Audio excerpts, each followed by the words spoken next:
So what people are doing is they're saying the old rules don't apply. I can do what I want to do when I want to do it. I'm not a slave to my age. And this is true for retirement. You know, if you go to Webster's dictionary and you look up the definition of retirement, here's what it says. To disappear, to go away, to withdraw. Ouch, right? It's not what we're hearing from people. We think Webster has it wrong. When we ask people which one statement best describes retirement to you, here's how they describe it. There are some people who describe it as a winding down of life.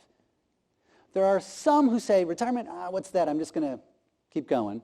But most people say, retirement, it's a whole new chapter in life. It's a life stage inflection point. It's a new deal. What are people going to do in retirement? A number of things. One of the things that we see and observe in the data is that people become a little bit less enamored with things, right? Proving they've made it to their neighbors, their friends, their parents, whoever, and they recognize the value of relationships. People would much rather go on a trip with their grandchildren than buy the next shiny thing.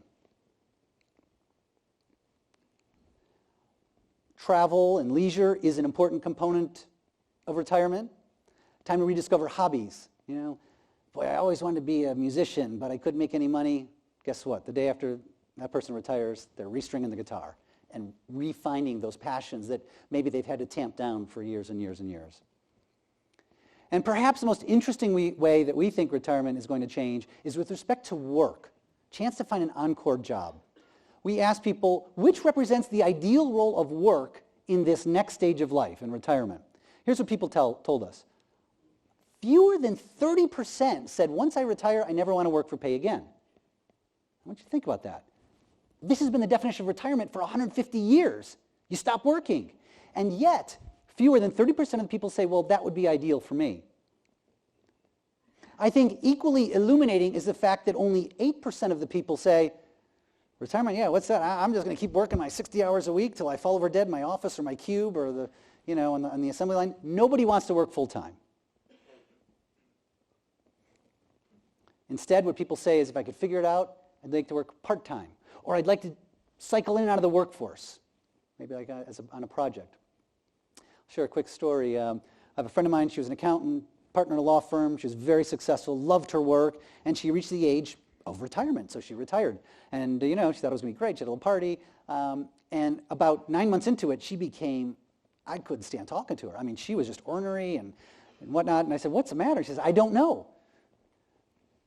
Long story short, as it turns out that she eventually realized she missed work. She missed the interactions with her colleagues. She went back to work, but on a different basis. She works January 1st through April 15th. She says, it's great. I like the income. You know, she doesn't really need it, but it's nice to have that income. Keeps her mind sharp. She's got to stay up on all the tax law changes every year. And she's become a real mentor, especially to some of the younger women in the firm. By the way, she's still got plenty of time through the rest of the year to be in the garden and do the reading and do the kind of travel that she wants to do.